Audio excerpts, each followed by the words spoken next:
Welcome back, puppies, to another Barking Dog Studio video. Today we're going to be looking at some hassle-free miniatures. These guys are going to represent my family, me and my wife and our two boys, in true barbarian fashion. Huzzah! There's the bald dad, and beautiful wife, and the two boys. Alright. So first up, we're going to clip the tabs that are meant to fit down into the slots of the bases. And I do this because here in a little bit you're going to see me use some epoxy putty similar to Green Stuff. It's just a different brand, but it's the exact same thing. And I fill in the slots, and then I cover the base, and I texture it, and I stick the miniature down inside it, down inside the slot on the base through the putty, into the putty. Here we go. He's all trimmed up and ready to go. Alternatively, you could trim off the tab altogether and drill holes in their feet and pin them. And on some miniatures I will do that, particularly larger ones. But these guys are kind of small. They have small ankles. And that's just kind of a dangerous approach for something this small, I think. Especially trimming down the tabs works just fine.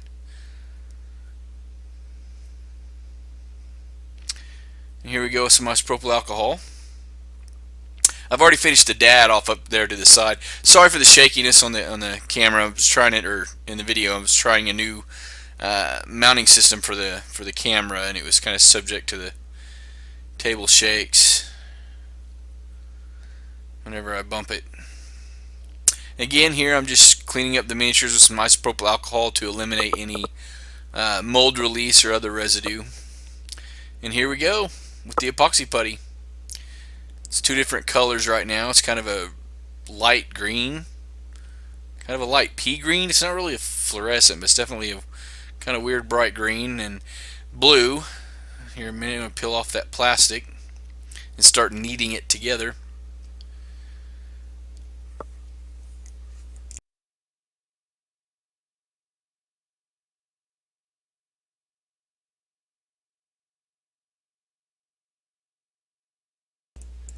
So we're just going to twist it up and fold it, or fold it and twist it, and then I'm going to roll it between my hands into a sausage, and I'm going to fold it and twist it again, and just keep doing that until there are no more striations or color variations. It should all be a dark green color when it's all blended together.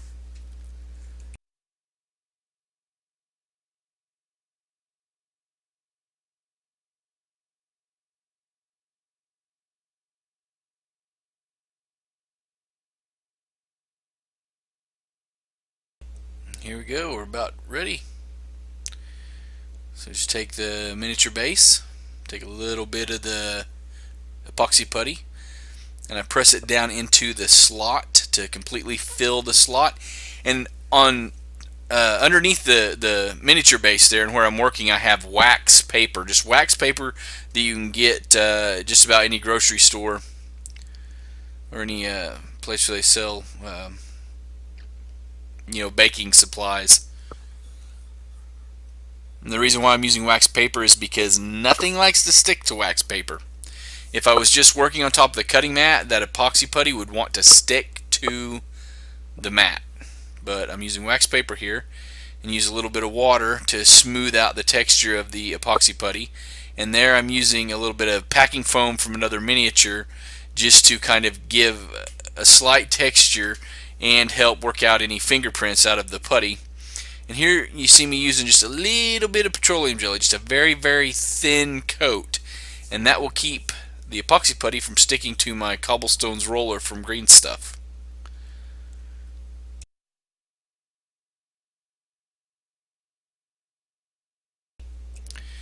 And here I'm just lining up the miniature and the tabs that are still on the bottom of his feet there with the slot in the base, and I'm stabbing it through the putty. And when you do that, some putty will push out the bottom, and you'll want to go back and trim that. And right here I'm adding just a little bit of super glue. That's not super necessary. You can get away without doing it because the epoxy putty will adhere to the miniature just fine. I just like having a little bit of super glue there for just a little bit of assurance. And I don't think I demonstrated what I do, but after I think I just didn't get it recorded actually. Is perhaps a better way to phrase that. After I run the roller over the epoxy putty, I'll let the epoxy putty set there for a moment or two, and then I'll take just a little bit of alcohol in that toothbrush and just lightly go over the epoxy putty. And what that does is it eliminates the petroleum jelly, or Vaseline is actually the brand that I use, but it takes that off the miniature so you just straight back down to the epoxy putty. If you don't do that, what will happen is later when you go to paint it, the primer or paint won't want to adhere very well, and you may have some troubles getting the miniature to actually stick. So just remember to kind of wipe it lightly with some isopropyl alcohol.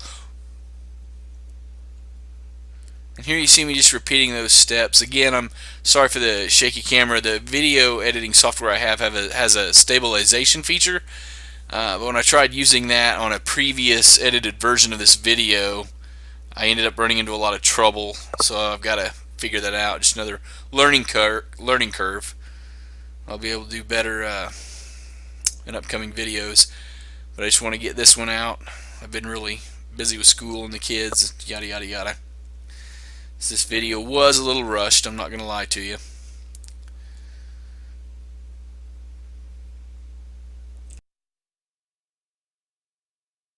So you see me just working that putty down into those slots on that base, and then I use a little bit of water to help smear the base around and get it to cover the base.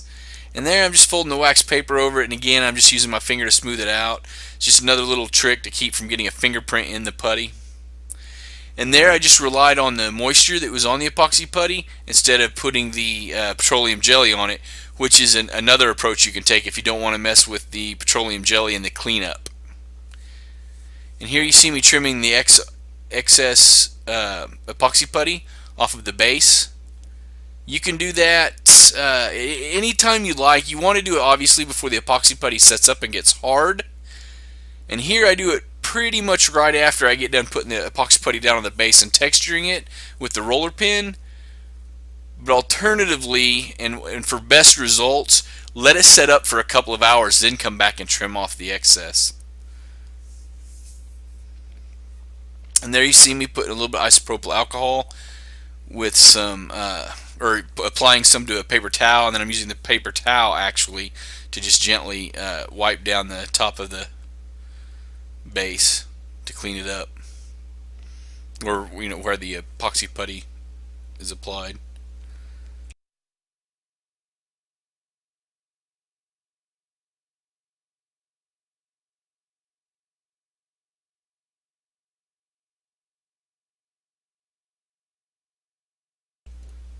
Alright, now we're going to stick the final couple of miniatures to the base here.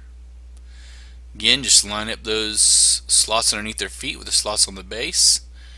Press, get the holes started, and then I'll pull the miniature back off, and I'll apply a little dab of super glue.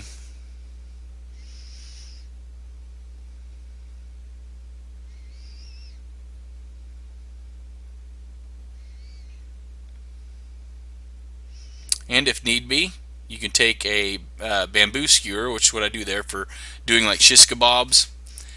I have a package of them that I keep close to my crafting supplies here next to my desk, and I just use the tip of it to help wipe away excess super glue. And there I'm wiping away the excess epoxy putty that pushes out the bottom of the base when you stick the miniature down into it, because those slots take up volume and it'll push out a little at the bottom, and you want the base sit flush, so you just kind of scrape off that excess flush with the bottom of the base. And there you go, I'm just scraping it off again, making sure that the miniature will sit flush once we're done, or the base will sit flush.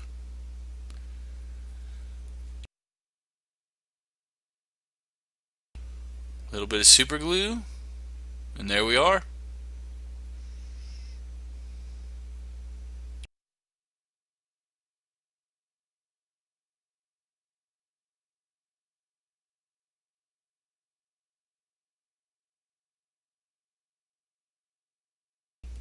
Okay, so here I'm going to primer, and I'm going to do a zenithal prime.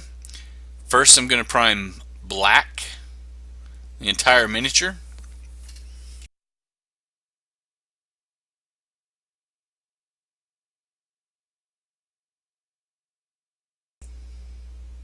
Give them a good coating and make sure you get underneath, make sure you get on the inside of the legs, under the chin and neck area, all the little nooks and crannies. You could do this with a rattle can. I'm just using an airbrush because it's just the way I prefer to prime my miniatures. But everything I'm doing here with my airbrush you can do with rattle cans.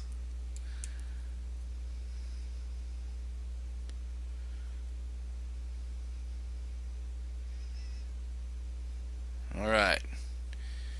And sorry for the motion effect here, if it's bothering you.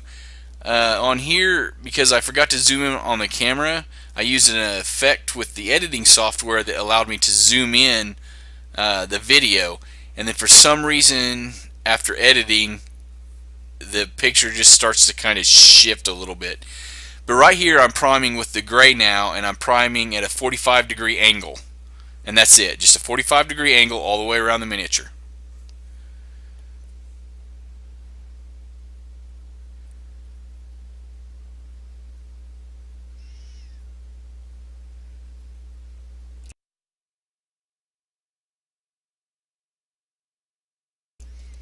Alright, and again with the zoom feature on the editing software and just the way it starts sliding is kind of weird. But here I'm just hitting the top of the miniature with the white primer to give it that natural sun or light source directly overhead feature.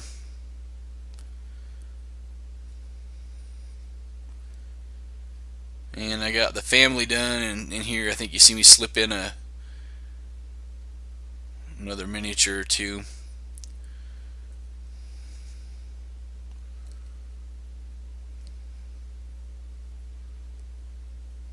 Alright. Special thanks to Shelly, Brogan, and Reese, my family, and always thanks to Chris and Caitlin, my patrons. Thank you guys very much. Bark on, puppies.